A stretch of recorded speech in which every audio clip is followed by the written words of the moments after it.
All right, guys, here we go. This is a moment I've been waiting for some time. For some time indeed. Mac Dad Games. We officially have a second game to start a playthrough on. For those who are watching the Medieval Dynasty playthrough, that is not stopping. I had a little bit of a hiatus there between the last two episodes, but we are... I really want to get another game going. This is actually a game I've been playing for quite a while now, back when it was kind of first, released as a beta, which it still is. I mean, right here, I wanted to have this page open. For all who are familiar, Manor Lords. This game was doing numbers, I want to say, last year. A lot of YouTube playthroughs. The game blew up. It's honestly another one of my favorite games that really itch that medieval... kind of just vibe you're looking for. So let's just jump right into it, guys. Manor Lords is a freaking amazing game. I definitely don't know it as well as Medieval Dynasty. It hasn't been around as long and haven't really played too much into it. I still got like 90 hours worth of game time in this game though, which is pretty cool. However, the reason I was waiting is we just finally got the huge update we've been waiting on for months now. I mean, it was literally months before, between our last update and the developer, Greg here, was really emphasizing this next one is going to be worth the wait, and it absolutely has been. It honestly almost feels like a different game. I mean, it's of course the same thing, same everything, but just so much has changed. Between the UI and just there's more maps now, it is just so much better for sure. But as we see, it still is in development. So Manor Lords, it's an indie passion project. Even though it's been 7 years, the game still needs more time to be fully complete. Certain game or platform features aren't available yet, and we'll probably encounter some bugs. I've already encountered a few, on my game I restarted, just actually yesterday when this all came out a day or two ago. So, not bad, but it is an amazing game, and it's gonna run. It runs fine on my computer. I'll show you guys here real quick. Going over the settings. I mean, I basically have it on majority of medium settings. I mean, I could run high, but especially with recording, my FPS is at 20, on average, and I can usually get to around 30 pretty comfortably at medium. So enough for me to get by playing with no issues, no complaints, and hopefully, at least enough for you guys to watch and not be, disgusted in the quality. So let's just jump right into it. If you guys aren't familiar with Manor Lords, I don't really have a great game to compare it to, truthfully. It's like it's just such a unique game in and of its own. It's basically a medieval city builder. You get to control your whole village. Your city you can make it that. And there's many different game titles we'll go through, so we'll jump into that in a little bit here. First things first, our name. Wow, Nickel. I actually really like that. I think that's a funny name, and it works out. I'm going to stick with this guy. I don't get too picky in a lot of this stuff, to be very honest. So even like right here, I'm going to keep it so short and sweet and simple that it's not even funny. I think I'm going to go with something like that. And, I kind of like just the solid color, personally. I think it's, keeping it short and sweet there. Don't know if I care for green. Red and blue has always been a cool look, for sure. I like that. And that's it. That's all for me. I don't get too crazy. You can actually go pretty deep into this customization, changing the full everything. The coat of arms here, we can really go all out. But I'm going to keep it short and sweet. Honestly, half the time when I make the playthrough, I don't even care to change this. I mean, it is a really cool aspect of the game for sure. I mean, you can create your own coat of arms. It is your legacy, what you're creating. So, again, for those who have not played, or even those who have played, here are some instant differences that have been done in the update recently. First and foremost, you can actually choose where you want to go on the map. That one is a huge update. A lot of people have been asking for it for a long time. So it's still you can't really choose like, cherry pick, exactly what's going to start off there. Like you'll see when we get into the game, but every area has a certain amount of resources, to not be too OP. So it's like a couple of them will have these rich resources, whilst other ones will or will not. Some will have fertile land for, farming, and some won't, right? But so we can finally pick that out, which is also nice. Another big one is there's way more maps. I mean, I was first playing this game when I'm pretty sure it was just this map right here. And then, months ago, I think earlier this year, there was a release for High Peaks and then Winding River. And those were also so cool. It's just like a huge difference. Like finally some new maps to play on. And boom, now we have 4 new ones in this big update, which is just insane. So I already started one off on the lake map, which I actually was really liking so far. I really liked it. It's super cool to have this massive lake that you kind of just got to work around, and you can kind of have like your whole, everything, along one side of it there. So I'm leaning towards doing that one. This is a smaller map for sure. Looks like a small mountain range divides this map in 2 with multiple regions on each side. That's kind of interesting. A jagged cliffs filled with rocky cliffs and valleys. Oh wow, these are interesting regions. I wouldn't really love this one. I mean, you're stuck in this like very elongated, broken up area right there. And then you got Devil's Hill, dominated by a huge central hill which overlooks the surrounding regions. It looks like it's going to be right here in the middle. You can have that in your region, which also seems pretty cool. And then this is a nicer one too, that again, not an OG one, but definitely a popular one, is the Winding River. Obviously, people have been a huge fan of that, just to finally have some, just water in their villages and their cities and whatnot. I might play the Winding River, but I honestly feel like I should play one of these new ones. That's just part of it. So I'm going to go right to the lake one again. I actually just started a playthrough doing this map, but I'm going to do it for you guys so you can actually see here as well. I also chose this area as my area in my playthrough, so I'm also going to switch that up. But I think what I would like to see, I'm wondering if I want to be in this big corner area or if I want to go right here. Because obviously, maybe, I don't know. I think this is a cliffside, though, if I remember correctly. So it's like this one will be overlooking the lake, but not necessarily on it. I like the idea of course, being on the lake. I think that just seems really cool. So I'm really leaning towards this location, where I have a nice open part of the lake, but then a lot of the town can branch off away from it, like a lot of the industry and production, but keep majority of the main central focal point here. I'm not even opposed to this because it looks like it has a stream kind of pulling through, which is also really cool. And that's still a very big open area right there. But I like this one. I do like this one.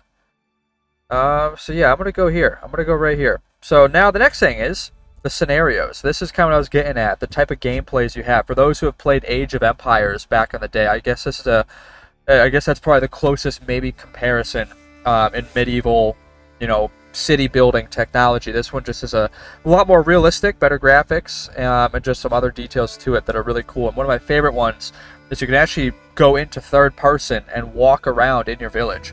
It's almost like if any of you guys have played like Sim City or City Skylines, it's like that'd be such a cool feature to like be a person walking in your village. This game allows you to do that, and it's super fun. But here are our gameplays. We got Rise to Prosperity. Essentially, you just got to fulfill the requirements of your citizens and plan and rule your medieval town as you see fit, and you just want to reach the large town settlement level. After that, you can do as you want. It's pretty straight through, easy gameplay for those who just want to build a village, right? This one, Restoring the Peace. 2 territories in the north are claimed by the illegitimate baron whose castle is located off the map. Bandit camps reside in the other unclaimed regions. Build and expand at your own pace. When ready, challenge the baron for the northern territories. Essentially, you got to conquer all the regions in this one. I think I've played that one before. It's not bad. Then you have On the Edge. So basically, what's happening here is you're growing your city, and the lands are pestered by raiders, and undefended settlements will perish quickly. I'm pretty sure this one actually has raiders come. You can actually choose, within the first year. You can go like 2 years without a raid happening, but then they happen like every 2 or 3 years, essentially, where there's a raid of bandits that come for your town. And if they could burn everything to the ground and essentially destroy it and kill it. So your goal is to survive all of them and make it to that large town settlement, just like this one was. But this one obviously has bandit attacks, where this one does not. A duel. I believe these last two are the new ones. So these three were always there, but these two are the new ones. So your family and rivals share a long, bitter history, and it seems the next chapter will be written in blood. Essentially, if you look on the map here, there's actually an AI opponent here. Apparently what we have to do in this, gameplay, if you will, is actually conquer that rival. Now, what's kind of cool is I could choose where this guy would be. Like, if I wanted to kind of somewhat make it a little bit easier to have us completely on the opposite side of this lake, because it's definitely not an easy, super easy walk around, and there's no boats in this game to go across the water. But that's what I could do, and we could essentially just conquer the rival. Now, I believe there are still raiders, even in a gameplay like this, it looks like. So yeah, it's the goal is that we still have to conquer the rival, but there are still raids happening in the meantime. I think I might lean towards that one because it is a new one. Now this one looks even crazier. Looks like there's 4 families now granted rights to the lands, and with too many claims and too little space, ambition brews. Alliances will form and betrayals will sting. We have to conquer all the arrivals. So this one sounds pretty cool too. Again, a lot of these are ringing a bell now that I'm thinking about it, of Age of Empires energy for sure. A lot of gameplays and types of games you can play on there that ring a bell here. But I think I'm going to go with duel for this gameplay because I am a little rusty, and the game can be challenging for sure. And if you don't set things up right or play your land and things to your ability, you can really get screwed. So I think I'm going with this. Yeah, the end goal is to eliminate all the other lords by claiming their territory, which is going to be this guy named Ott.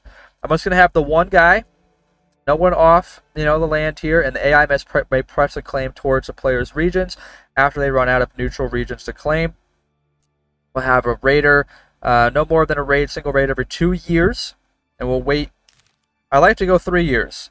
This might be me cheating a little bit, but you guys will see. The game can be challenging, and to get to a point where you actually have a strong enough money and a strong enough actual force on your end to take down a whole raid of bandits. And honestly, it's not easy for sure. So I like to at least give myself 3 years here before that happens. So yeah, we're gonna do that. And then the initial bandit camps. Just gonna have 1 bandit camp present when the game begins. They are annoying because they steal stuff from you and it sucks. And then we'll only have up to 3 of them. All the rest of it I'm going to keep completely standard. We're going to start in the spring season. We'll start with the standard supplies, the royal tax, an armament delivery. There we go. Residential requirements. Everything is the standard stuff. So food will spoil. There's requirements that you have to do to upgrade buildings, things like that. And there's approvals, there's wells. You're going to see a lot of these things when we jump into it, but a lot of these settings I do keep the same. It's just this raider frequency I definitely change a little bit. You know what though, for fun, let's do it. Let's not be babies about this. Let's go 2 years raider free. We have 2 full years without a raid happening. I think we can do it. So here we are. We're going to start right here on this side of the river, or lake, sorry. We're going to keep that guy on the other side. Let's get into it.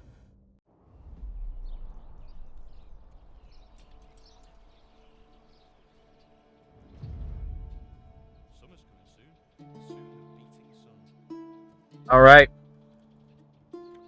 Spawning right in to that location we picked out. And I love it. Already off to a great start. I love the rich fishing nodes. Those are such a cheat code.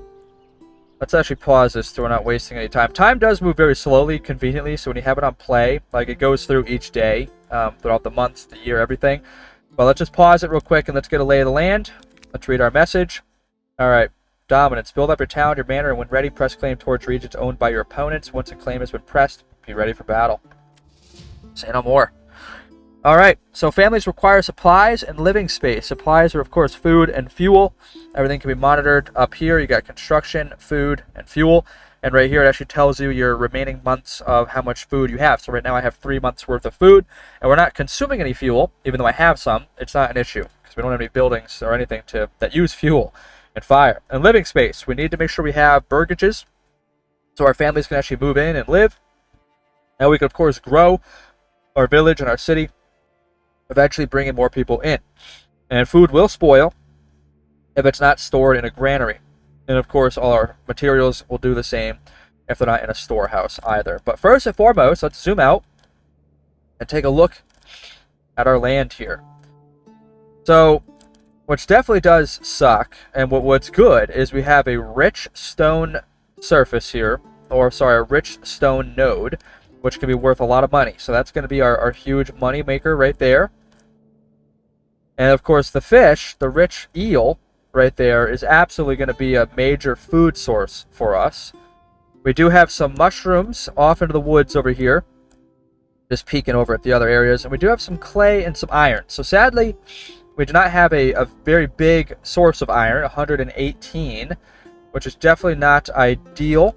So we're going to have to most likely import some iron and some other things in the future. But what's really going to save us is the stone. I mean, there's a lot of things that the stone can be used for here, and if you see on the bottom there, the rich node is actually an endless amount. So this is infinite right here. If we place essentially a stone quarry, whatever you want to call it, we will have stone forever, which is really going to help us out, because that's going to be a big money maker for us. Maybe even fish, since we might have so much of it. We might be able to even sell some fish once we have some other food sources coming in to also help with some money for sure. Mushrooms, nothing crazy, 54 of those, but they grow in the spring. So the best time to start collecting them is right away in the spring, because you're collecting them while they're still growing. So you can ultimately get more than 54 out of it, but those regrow every season, or every year, sorry. And then you have your clay and your iron. Those will run out. So at some point, we're just going to have to come in there and clean them out and make do with that what we can, and then go from there. The next thing I need to look at is underground water. So all these blue lines are where we can place wells. I know it's funny, you have a big source of water right here, but you do got to put wells at some point for the burgages to actually get water from. Conveniently, there's always plenty of spots for underground water. I mean, if the majority of our city is going to be built, in this kind of area right here, and working our way out around the forest and things like that, I mean, I'm probably going to start having a logging camp, like dig into this part of the forest, and make its way around, because we do have a lot of land here and a lot of forestry to work with, which is nice, but tons of area for underground water. Now this is the big one that I don't know if we won on. Like this guy over here, that area, if we picked this other one in the corner, which was funny because I was actually leaning towards it and looking at it. They don't even have two rich things here though, actually. Oh, you know why? Because they have such rich fertile soil. That's what it is. We do not. We're a little limited. So Emmer, we have a very small spot right here, and that's about it. Emmer is going to be for our wheat, and then we got nothing for flax and barley, which really sucks, because honestly those are other things. Like it's honestly a big power play to be able to have a really rich plot of land. I love doing the farming in this game, and it's like, of course, these guys right next to us have plenty of fertile land. It's not even funny. Now, conveniently, rye is usually fairly fertile in most lands, though, so we can definitely plant some rye in here somewhere. There's a few spots for sure that it would be doable, and you definitely want to kind of take that into account. So, of course, like right here is super fertile for rye, but this is not where I want to put my farmlands. I wanted to be able to put other things there, but you kind of got to adapt and work around it, because that's, part of the game, and, being able to succeed is utilizing the lands and areas that you have. So, yeah, I mean, I might just end up putting some rye fields over here, because obviously farming is not going to be a big one for us, since, we're very limited on that, which really does suck. Sometimes you can get away with like these bright yellow spots, but even then it's not easy. So even just real quick while we're looking at it, let me show you, because you can build these very easily. So if we were to look at like this spot for barley, we were to place a field right here, and then we were to look at it, it's still only 40% efficiency for the barley. It's not a lot. As opposed to if we go back over here with rye, let's get this whole nice light green spot in there. Now with rye, we're at 86%, and I'm sure if I found even a better spot, it would be upwards to 90%. There actually is 62% of wheat in there too. So those things are definitely going to be anything above usually 60% is going to be worth it for sure. But anything below that, it's just tough, man. It really is. So here's what we're going to do. First things first, these are my guys. Let's zoom in. So this is another cool thing about this game, and you can get right down into the nitty-gritty of it and see what's going on. Got our cow here named Cunts. What a great name. Is the guy's name Cunts too? Or is it just the cow? I think it's the guy. Yeah, it's the guy and it's funny, he named his ox after him. Got them sitting around our little camp here, the homelessness people's tent. So the guy, they're not happy right now because they're all homeless, and the supplies are all just sit outside our whole area here. So first thing we're going to need, we're going to go over to gathering. So this is all another big thing they updated. This whole UI, like, it looks so much more like medieval. It's really, really beautiful. So it kind of updated all this. But so if we look at the top, we have 5 unassigned families. So that's all these guys not doing anything. No one's assigned yet, and no one has a house. So -5. No one's living anywhere. They're living in tents. Our approval is measly 50%, which I think for the most part now it'll stay there, because he ended up removing a debuff where if people were homeless, you got a negative approval for that. But obviously you start off homeless, you can't really avoid that. So I think he kind of removed that after a certain period of time. Public order, don't know if there's much there yet, so not worried about that. Regional wealth, primary currency used in the trading post, and upgrades for your background panels and whatnot. And later in the game, we can impose taxes on our village to actually increase our treasury for us ourselves. And we'll get into that stuff as we go on. You have livestock, you have the oxen, which we only have one of them now, but you get horses, mules, sheep, lamb, goats, pigs, and chickens. And we already kind of looked at this over here earlier, but it just kind of gives us an idea of, like, okay, how many resources do I have, and how long can I last with what I have, and what do I need to work on getting. Currently showing surplus goods, so I guess you can just like change these things here. Total goods stored, but our actual surplus of goods and everything we have is 8 timber right now. So because I'm on the building page, it shows me all that. But if I get out of it, it'll show me construction, all of my actual things I have. It's got 10 tools, some stone, and some timber. Over here, we just start off with 20 wheat bread all the way at the bottom, but there's a lot of other foods now broken up that we can acquire. So again, a lot's changed. The meats, it used to just be like, I think just pure meat that you would get from, you know, hunting deer and stuff. And then also before it was just like vegetables in general. Now it's carrots, beetroots, and cabbages. It was also just fish before, where now it's carp and eel. And then we even have pears, apples, and quinces, where before it was just apples, I'm pretty sure. And we also got mushrooms. It used to be just berries. So definitely some new things there. For fuel, you have firewood, and then you can actually turn firewood into charcoal, have more efficient heating source. And then over here for crafting materials, I'm not going to read through all of them because there are plenty, but it's just a lot of things we'll get to actually craft some things. And then you got your commodities, and the last but not least, your military items. So you can really, you know, deck your guys out. But enough about that. We're going to get into it. I have the tutorial on right now, so we'll be able to like learn more of this stuff as it goes on. But let's just really jump right into it, guys. So first things first, I want to do is I want to get a logging camp. I want our guys to start, you know, bringing in some wood. We do need that for sure. And I don't want them too far away from where I ultimately want majority of the town to be. I mean, I love the idea of it being kind of a mining town. So I might actually put my logging camp right here at first, because I want this whole area of trees to be removed. But I don't want to waste them, you know, so I want to actually get that built. Put a road right here. And I'm going to even start kind of putting some roads just like coming down over here for now, just to connect some things. But we'll get more to that. So unassigned families will actually be the ones that perform tasks. So another thing in this game is once you assign families to certain things, like once that logging camp is completed, people will actually work there. You can also turn up the priority, so that way they work on that. Conveniently, that's the only thing I've placed so far, so they're all going to start working on building that. But this oxen is the only one that can actually go and drag these logs over here, which we obviously need 2 of them, and then a set of tools to start the actual building of it. So that's kind of what it's telling us right here.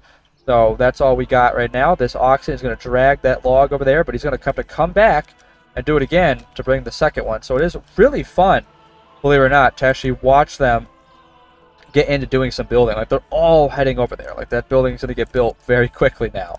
But that's an important one for sure. Another one that is going to be really necessary, but I'm not going to build right this second, is going to be the Woodcutter's Lodge, because we are going to need to bring in firewood to fuel the homes soon enough. But that's not a super immediate need right away. The big things I want to get done are bringing in some wood for sure for some construction. And then honestly, I really want to get a fisherman's hut going too. Because obviously, we got a freaking rich fishing node here, which is very, very nice. So I really want to have that built. Go back over... Oop, what did I just hit? Go back over here. And let's try and get a nice, kind of road coming up this way. I'm going to have them all just connect. I'm just putting that together for now. So now they'll also get this one built right up afterwards. That way they can start fishing, and we can start bringing in some more food. That is going to be very, very important. Another one. So for right now, we got our wood coming in. We got some food coming in. The mushrooms for sure, but... I don't know if that's going to be a huge priority of mine right now because, again, we have a lot of fish. That's going to definitely, what we get from this fish, because they also regrow. They procreate, if you will. So we got 270 in there right now, but they're going to continue growing throughout the entirety of the spring. And I don't think I'm going to clear out all 270 of them. You know what I mean? And then it's going to continue to grow. Nor will I even need all that much in this first year as of right now. Because there's other things we're going to get into to start bringing some more food in. So not worried about the mushrooms right this second. But what is fun is if you kind of just watch them get to building, man. Let's just fast forward and see what they do.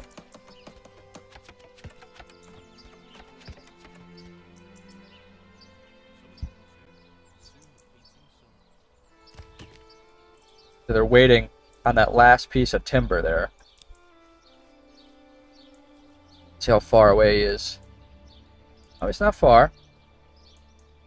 That last piece of timber.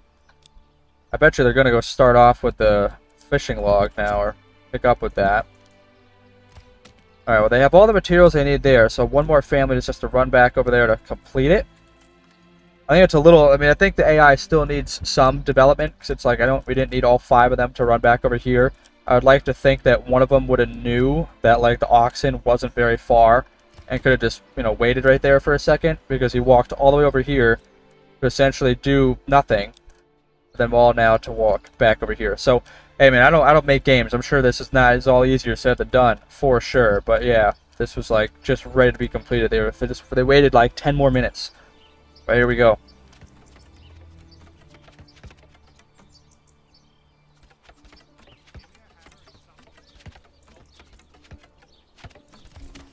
Beautiful.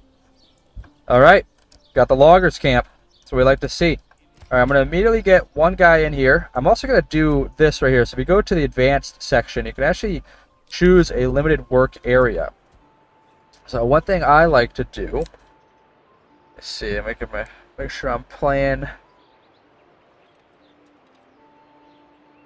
I have this correct here. So again, I don't know how many times I've told you guys this. If you watch my other videos, there we go. I play on a mouse pad, like the track pad on my laptop. I don't have a little mouse or anything like that, so I do with what I got. So I'm actually going to pretty much increase this thing to cover this whole area, because I want them to focus on just clearing out all the wood right there.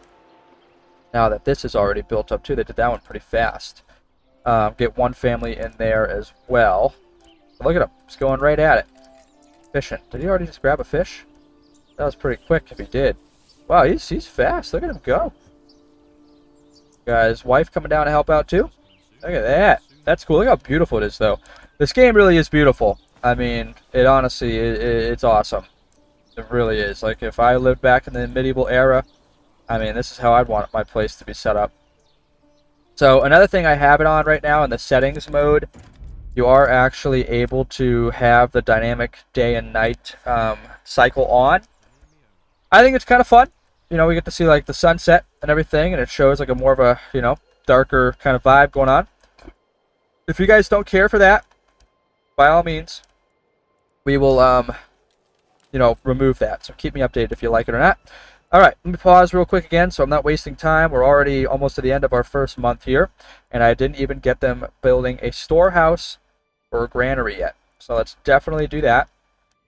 So, I mean, technically you want these things definitely close to the main town for sure, and eventually there's going to be a marketplace and things like that. So, I mean, this is obviously the main road is right here, right? So it's like even right here, if I were to kind of, curve this off into that main road, that'll look really nice. And then even if I were to do something like this, just kind of create that nice little kind of, okay, here's this main road branching off in either direction you're trying to go.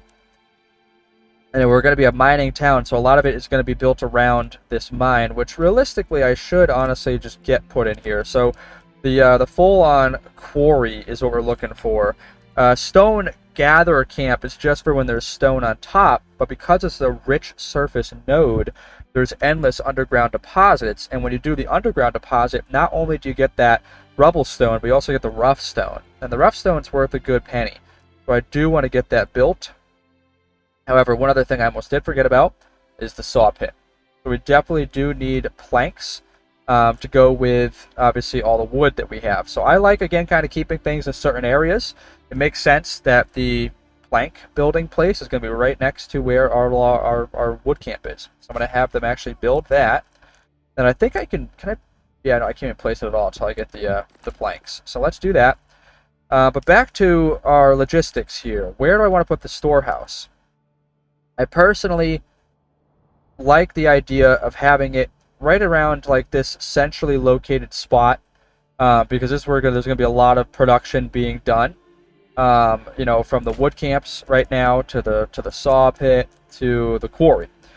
This is where it's all going to be kind of come back to. And then, truthfully, the granary, I mean, it just makes sense. I kind of do the same thing in Medieval Dynasty. You put the resource storage right near the food storage, and it's kind of a similar dynamic here. I mean, if all of our fish is going to come here and work its way up to the granary, and then, of course, if we have the mushrooms way off over there, which are obviously pretty far away, it is what it is. Going to have them bring it all back over here. So I'm gonna stick with that dynamic of keeping these things pretty close to each other. So let's get our storages built up first and foremost. Okay, so I want to get those built up so that way we get all these supplies out of the way, so we can kind of create this nice, perfect little area right there, and then start kind of mapping out how I want this to be placed. Because another big thing that I like to do, show that here shortly, but I really got to start bringing in some supplies. So I'm even going to actually throw another family on the logging camp right now. The food should come in pretty quick with all these eels and the one family doing that. So I'm going to stick with just the one family there for right now. See those guys taking down some trees. Get the saw pit put up to high. There's another thing that'll be important to do. I want to get this hitching post moved. And honestly, I'm a big fan of utilizing some of our money to buy another ox, but I don't know. I think most of this stuff is going to be pretty close to each other right now. But I don't know if I want to spend the money on that, and I'll show you why. There's a couple other things I find a little more important that I will spend that money on beforehand. And some of those are going to get into the burgage plots when we start building homes for all of our people. But they're going to grab all these supplies. They're going to start putting these right into, well, they're doing that for the construction aspect of the granary first, but eventually once it's built, they're going to start putting all of our food and whatnot in there, which is what we really want to get done. There is a bandit camp, by the way. Where was it? Oh yeah, it was right over here. So this bandit camp, I don't know if I can see it. I can if I really zoom in. Look at this. So these are bandits. There's 18 of them right here. And they will steal from our village, and it sucks. It's annoying. So eventually I'm going to have to get a group of people over there, freaking take them out. But the reality is there's 18 of them, and there's only 5 of us. 5 families. Matter of fact, I don't have anyone any right now because I have no weapons. So I don't get any of that until I build a manor, which is going to take a little while. If I go over here to my castle, there's a few things I need for the manor. Believe it or not, it's actually not as bad as I thought. The planks won't take too bad to get, and then the rubble won't be all that bad either. I know I wanted to place this, but I needed the planks to do that. So, I also don't remember... I don't know if anyone will place the things in the granary unless I have someone, you know, here. So the workers will collect, store, and distribute goods. So I do need people actually working in the granary, which is tough. So it's like, going to go back to actually pulling one guy out of here. And let's put people in these. Now let's see if they actually start picking up the rest of our materials there. Then that other family is the one that's going to keep focusing on building this right here. So one guy always has to lead the ox, while the others will do the actual work. I think they're pretty much done. There we go. Perfect. So now we actually have some advanced production. Workers will not work until you have more of the resource in the surplus in the region. The workers will only work if you have less of that resource in the region. Oh, these are just things you can change, I'm pretty sure. And then, yeah, pretty straightforward stuff. So just a secondary thing, right? Like, you need the wood, but then you need wood to actually turn it into planks. It makes sense. Alright. So, first and foremost, the reason I want to have these guys in here is so they can pick up all the supplies, which it looks like they did. So now, I'm going to pull people out of the storehouse for right now, because I'm going to need someone to be working on that. I'm also going to pull someone out of the granary for right now. Or actually, let me look back on the food here. So we got 6 months worth of food. Well, that's what I mean. Look how much freaking eels they are bringing in. But I really want to just get some stuff there. I have one family available right now that I'm actually going to just have to utilize for... Let me do this real quick. Let me make this all look a little bit better. Actually connect it up to here.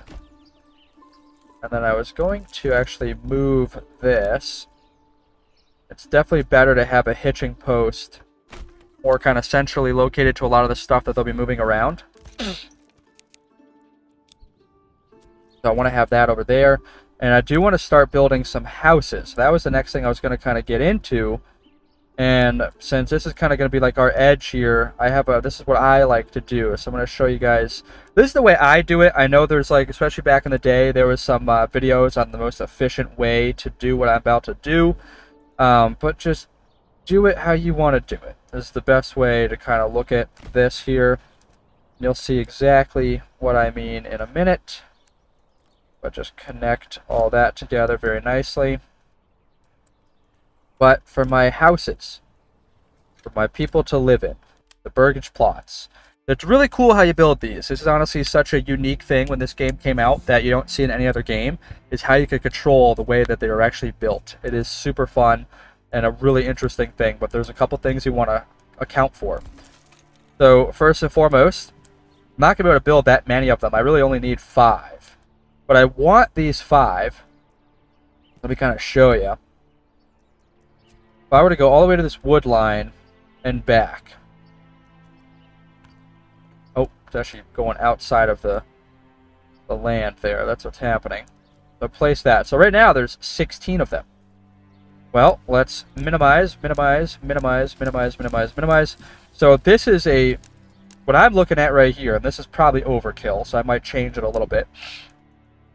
Because I don't want to, you know, but not necessarily, I don't know. So what I like about this is each of these houses will be able to hold, each of these plots will be able to hold 10 families. So even though this is a huge plot of land right here, what I also like about it is there's a huge backyard. And the big, big backyard is going to allow for us to have big vegetable plots on the back, right? And that's what we really, really want. And I want to get 5 of them so that I can have my families all have houses, but then I also like to have these big ones like this, then that way more people can actually eventually move in. Now, I do think that's a little overkill for right now, because I don't need them to be that big. So I'm actually going to pretty much go, like, essentially halfway. Go all the way up there, and then back down right here. And then same idea, minimize that to 5. Those are all still pretty big plots, and they all still have enough room for more people to move in and still have a lot of vegetables. And then we still have even more to build over there in the future. Right now, I just need more timber. And conveniently, already brought in a bunch of planks, if you see that. So the planks come in quick. So since we have those already, I'm going to build this right here. Right smack in the middle. Let's get a nice road coming that way. A nice road coming off on the middle. And then we'll have a nice road connecting right here as well. Don't necessarily need anything off on the other side quite yet, but I like this look. So it's like this is again kind of the focal point of our community here. But we got a lot of planks already, so planks come pretty quick. So I'm actually going to pull that guy off right now. Now I have 10 timber, which is good. So I'm going to keep... Let me actually... Because I do want someone to start working in here as soon as that is completed. But now I have 2 people available, and I know I have now the timber to do what I was trying to do. So I'm going to kind of go back to about halfway here. I want to have as much of a backyard as I can. Build that out to like right there. I want to see if that's like right on the edge, and if that's a little awkward, or if it's not that bad. It's not that bad. It's still far enough. I think it looks pretty legit. So right there. That's 1, 2, 3, 4, 5 burgage plots with enough space on the back to have pretty big vegetable gardens, if you will. And that's what I was going to get into. Plus, I can upgrade all of them to double my available living space with the same little plots right there. And it'll also help. I like to have these type of plots for the vegetable gardens because there's going to be such a big vegetable garden that if you can have 2 families dedicated to harvesting that vegetable garden versus just the one, it'll really, really make a big difference. Now, I also want to make sure that this gets, built up as soon as possible so we're no longer homeless, and I can start bringing my, right there, yeah, minus 25% homelessness. So you also don't get new villagers unless you're over 55% approval odds. So I need to get more buildings built and my approval up above 55%, and then have available housing so we can actually have some people move in. That's how we're going to start growing our village. So I don't really know for sure how long I've been recording yet. Let me double check.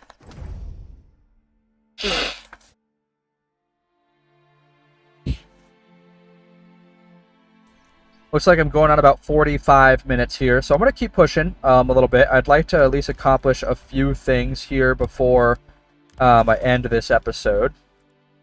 Well, I have some planks. I'm actually going to have someone upgrade that as well. Put that at high. I do want to get another oxen at some point. I do want to start getting some people in here. And I do think, real quick, another thing I want to get built...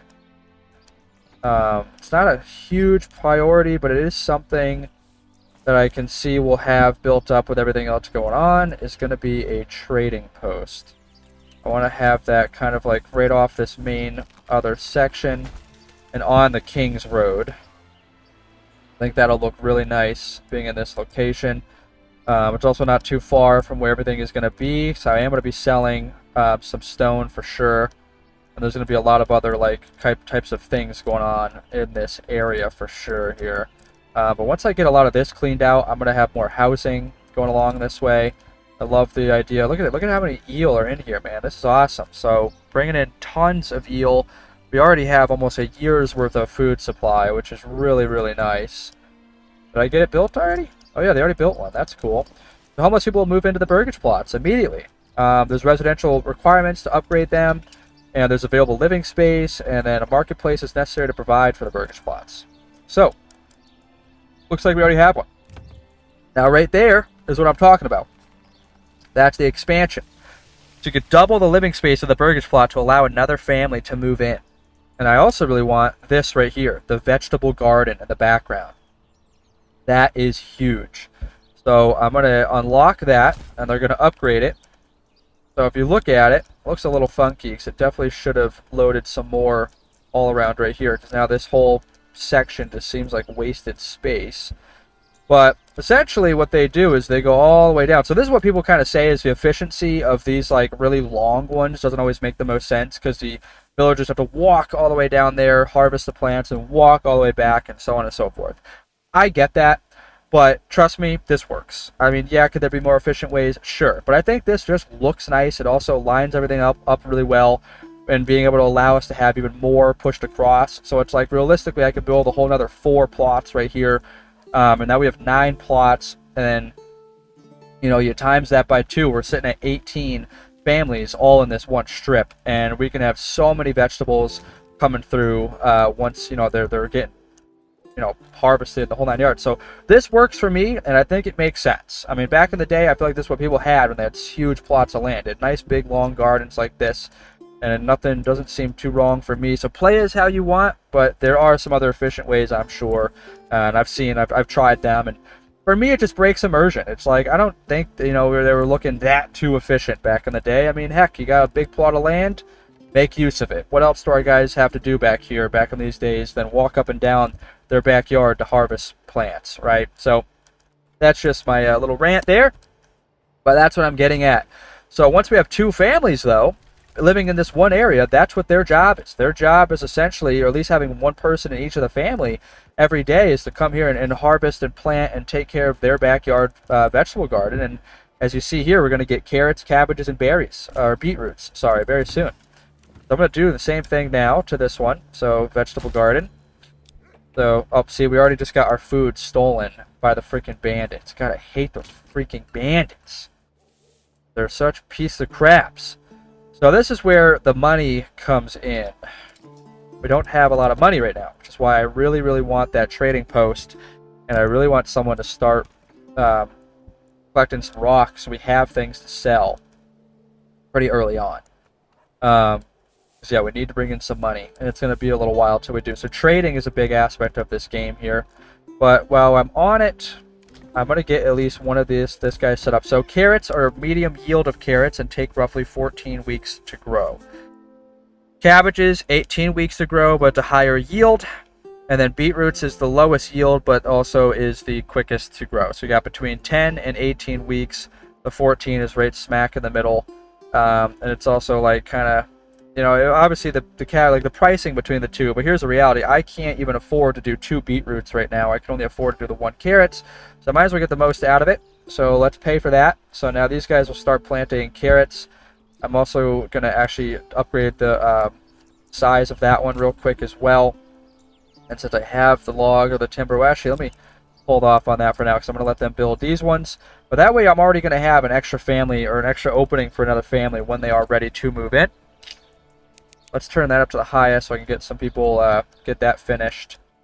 But so far, so good. I just want to get all these other ones. And really, I'm kind of rushing the burgage plots. It's not a major priority.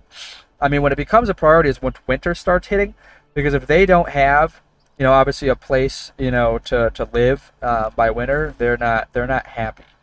We definitely want that. Now let's immediately chuck one of the families into the quarry. They can start digging up for some rock. Looks so cool, man, when you really get down in here. Very well designed graphics on this game, and it's honestly such a beauty to just watch how it's all made out. Another thing I'm gonna have, well, actually no, I don't want to. I'm gonna put it down. I just want to have it all placed and ready to go.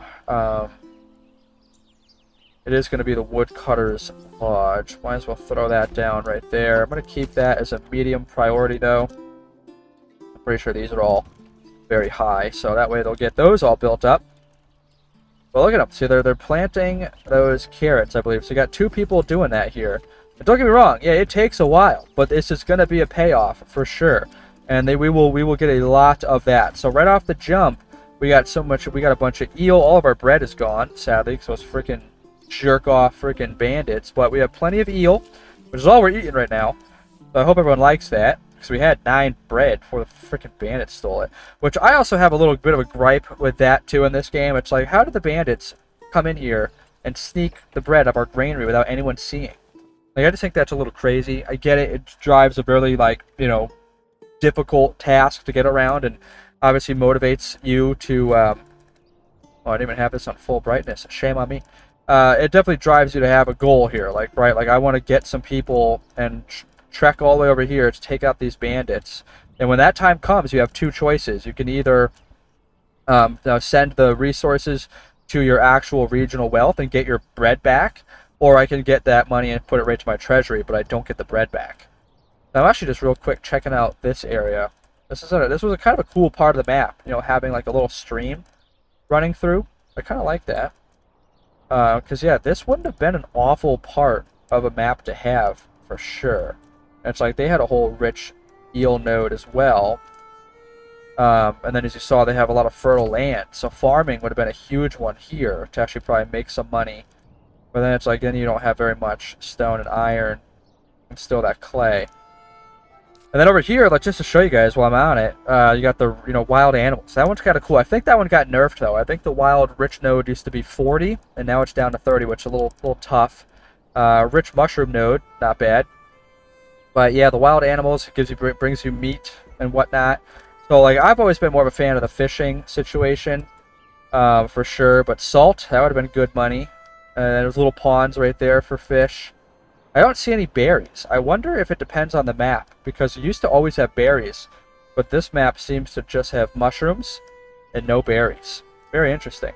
But yeah, a rich clay node, another rich hunting node, wild animals, mushrooms. So yeah, pretty cool stuff. It's all just dispersed, right? I mean, I personally think we got a really good one, though. The rich fish and the quarry, oh, man, yeah, we're going to be sitting good. I mean, again, here we are already 115, eel. We already got 12 rubble stone. We have 2 rough stone. So once we even get the trading post built, which is kind of, might throw that on high above the woodcutter's lodge. But once we get that built up as well, I want to definitely start selling some things here.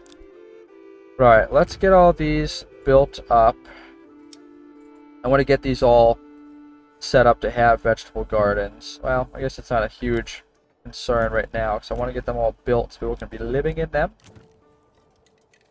We gotta start bringing in some money. So let's take a moment to watch them finish building right here.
Manned lock.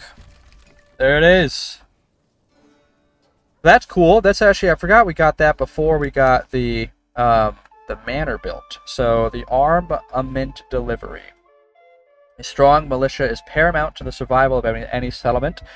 Luckily, a shipment of weapons was just arrived, and you'll now be able to create your first militia banners to serve you and protect your people. However, we will need more weapons to equip all the people as the settlement grows, either by making them or importing them from other lands. So, now, officially, everyone lives in a building now, which is very nice. There is no more homelessness. And we have this one building already upgraded to allow for someone else to live there. While we're here, and now that we've gotten that taken care of, let's just upgrade one more so we know for sure we have that other one built. But now, real quick, while they're taking care of all that, we also see where we're at with the rough stone. Haven't started that yet either, so I want them to get over there soon enough.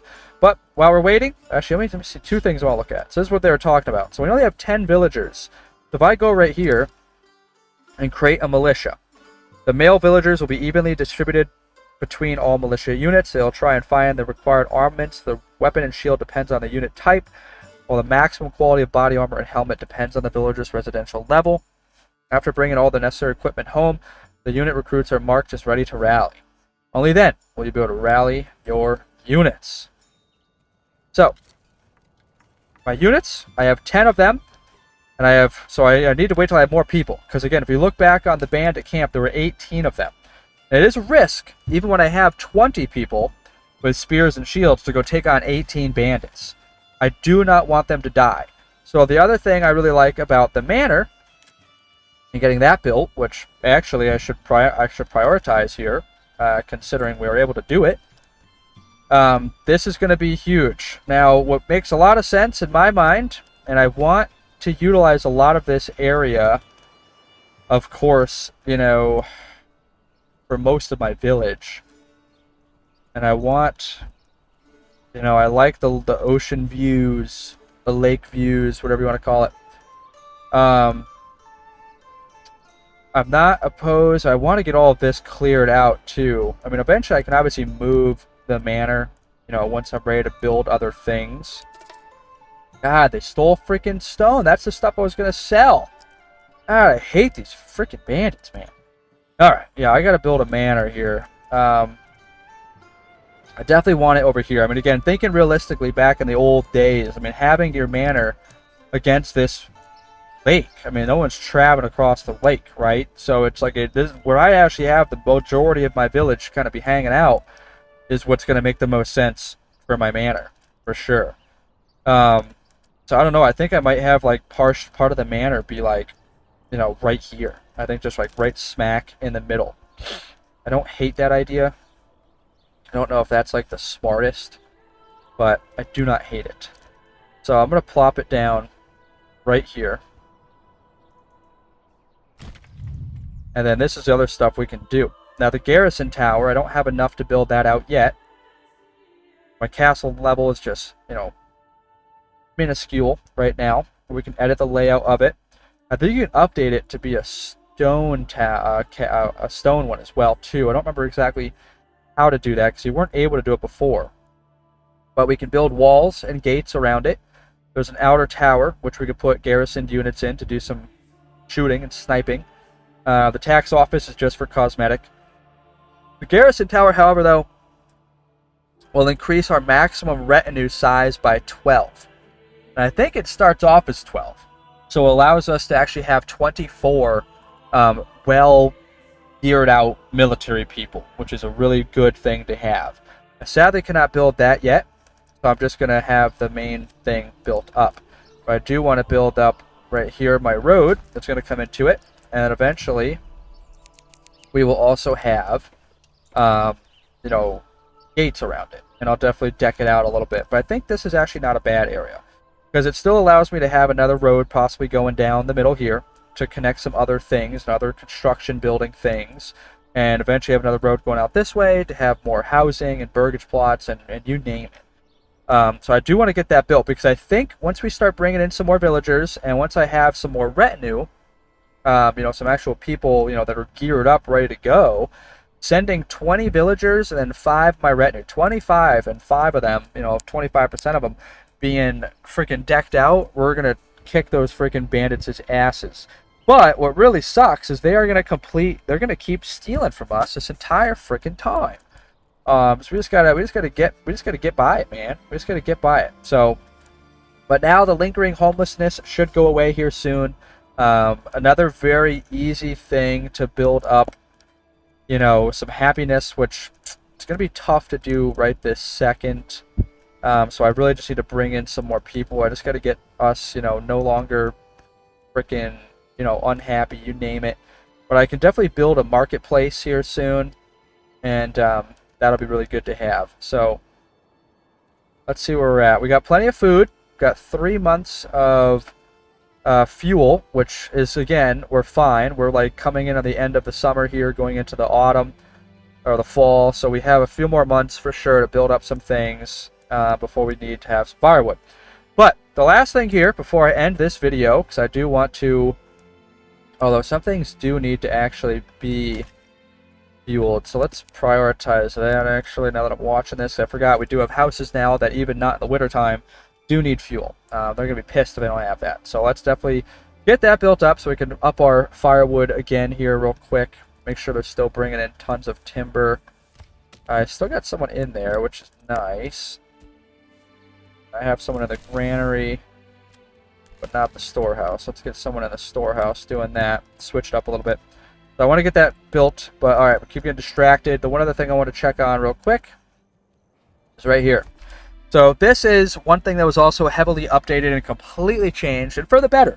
The only downside is, though, we're limited to only one choice. So at least before this update, as you went all the way through to like updating your village to like the small town, medium town, large town, and so on, you actually have a lot of other things to develop points with right now. So I'm really, based on this big update, the developer did mention that we're not going to be waiting as long now for these other updates, which is good, because this next one I'm really looking forward to. But right here is your specialization. So when we upgrade it to a small village, we have this section right here where we actually get one developmental point. And then when we hit the next one, you get the so on and so forth. But all these other ones are locked. So we can max out our village. But we still only end up getting this first development point. And we have 9 choices here. So we have to kind of consider the land that we have and what we'll be using here. So for this one, new upgrade, small holding, enables converting burgage plots and backyard extensions into small holdings. Like artisans, small holdings, family treats their backyards as a permanent job, increasing their yield. So that way, like, if I actually had the people with the village, like the vegetables in the back, that's their full-time job, is focusing on that. Then it also gives an approval from bonus for food variety, which is nice. And the base chance of failure when planting trees no longer applies. That's also very nice. Enabling the tithe causes a loss of approval similar to land tax. Gotcha. Okay. So this one's not awful because, again, we don't have we only have really 2 sources of food, and we don't have much area for farming. Again, in the future, we might try and get some rye as best we can, but it's not going to be a lot. So that's not a bad one, because that way we can actually have our guys really focusing on the gardens and planting and making sure they yield that permanently and get a lot of things in. The downside of that is those units that we do that to, we're going to lose people to do for other jobs. This one right here, I know right off the jump, it's a waste, right? We don't even have anywhere to hunt. There's nowhere to hunt. And I don't really, that's a big part of it, hunting hounds to help out with the hunting. And then maybe right here, actually that's not bad, honestly. The mushroom deposits have doubled capacity. That's actually not bad. But I think there's one that doubles the fish one. But that's also would be kind of irrelevant because we already have a rich node. But on the contrary, having a rich node doubled is like insane. That's almost like infinite fish, which will also allow us to probably sell too. But then right here, though, the fields and the vegetable gardens efficiency is down by 25%. That's what I don't like. Don't like that, because again, we're going to pretty much be relying on, because we have no fields, the vegetable gardens, or we really want to get some stuff from there because we're limited on our food options. But if we were bringing in mushrooms that are doubled, that's not awful. That's not awful. We'll put that one on the back burner as well. Let's see what we got here. We're definitely going to be a mining area here with the infinite mining, so I don't really want to do that. Although the fuel consumption's huge. And then we'll be able to make better things. So the efficiency goes up for our bows and the joiners for shields. And the export value is up 20%. Is the export value 20% on everything? Or is it just on the bows and the joiner stuff? Well, I think that's just what it is. Alright, let's keep going through right here.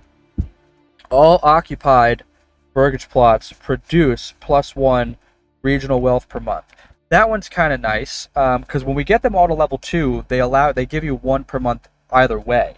So if I have this plus the level 2, then we are going to get 2 regional wealth per month, which is honestly pretty nice. The more buildings you have, obviously the more, which is good. This is also nice. Upgrading the next level requires half the materials, and any regional wealth cost is removed. Salt and iron ore import value is down by 30%. That's not awful either, because we might have to import iron later on in the game, because we don't have a lot of it. That's not awful. And the smith here, blacksmith efficiency plus 20%, increased weapon export. I don't think we're going to be doing this one, though, because we don't have a whole lot of iron to actually be doing a whole lot of blacksmithing to a degree. I don't know if it'd be worth it to have that one. Born of the Alps, consumption of all clothing goods. Sheep no longer die at high elevation during winter months. Efficient hunting camps. I don't have hunting camps, so I don't think that one's good either. This one might be good, though, because we are going to be but then the hunting speed for the physical. I mean, each one has its pros and its cons here. These bastards are getting us, because this would be cool. The Stone Gatherer Camp and the Stone Mason Station, efficiency plus 30%. Like, that is good. That's really helpful, especially considering we are going to be a primarily, mining, camp here. So we really want to focus on that. I don't know. The ox handler speed's kind of nice too. But I hate that the fishing hut is now going to go down by 20%, because that's also going to be big for us. I don't think we're going to be dealing with this one either, because it's kind of the same idea. We don't have a rich iron node, and I'm not going to be too big on armoring or anything like that. Definitely don't know if I want to do this one either, since mining plus 20%, so there's definitely benefits to all of them. But then, again, efficient farming on elevation. I don't know if that does anything, because we're not even really high on elevation here. Don't know if that's going to really be a big difference. So, I'm not sure which one I'm going to want to fully go through, so I'm not going to actually make this decision right now. I'm going to leave it up to you guys. If anyone, anyone's watching this, if you want to throw down in the comments which ones you think will make the most sense. Again, looking back on our actual map here, we're not going to be doing a lot of farming. We don't have a hunting camp. And we have a rich node of both fish and stone. So these are going to be our infinite, basically, nodes right here that we're not going to be running out of ever. And we really want to make sure we prioritize that. We're going to need to use vegetable gardens in the back here to at least have some type of other food. And then the mushrooms, we only have 54 of them, that are going to be maxing out and regrowing each season. If we double that up to 100, while they're growing, we could definitely be bringing in a pretty good chunk of mushrooms every season for sure. But is that, super worth it? So I'm gonna leave it up to you guys. We either got the Origins, which not an awful one, truthfully. I don't hate that one. Don't hate it at all. Don't care for that one. This one, not bad, but no, I don't think I'm leaning towards that one. So far it's, Bamberg Smallholders. I don't mind the Regensburg Guildsman either. Not leaning towards that one. Born of the Alps. Nope. Not that one either. I don't hate the Stoneberg Masons one. I mean, again, we have a rich node for fishermen. It's going to be a big thing, but even if it goes down 20%, not the worst. We can always make sure we have like 3 families on that thing going to town. But I also don't care about the castle plan or construction being negative 30%. Like, that's one thing you do like once, not over time. So it's like, that's irrelevant to me, but that would be cool, so we could bring in tons of stone to sell really quickly. And I don't know if this one's gonna be all that big either. It's not bad though. I do actually really like this one. It does suck because we're not really farming on a higher, whatever it's called. But the importing animals is going to be cheaper, which is nice, because I will be importing pigs, chickens, and probably goats, sheep, and whatnot in the future here as well. I do bring in a lot of animals. That's also going to be helpful. So I don't hate this one, because it is also a 20% increase to mining in general. And I hope that accounts for the quarries and the stone there. So I don't know. I'm thinking this last one, Whedon Hinterlanders, the Masons, the Regenberg Guildsmen, or even this first one, the Bamberg Smallholders. I think between these 4 are kind of our go-tos. So I'm going to leave that up to you guys to try and help me out there. And you tell me what you think will be best. So with that, Manor Lords, I hope you guys have enjoyed it so far. Again, this is MacDad Games. Thank you so much for watching. If you like what you see here, please like, subscribe, and comment down below which of those first development points I need to take. And yeah, let me know if you guys like this new series and we should keep it going. Thank you so much.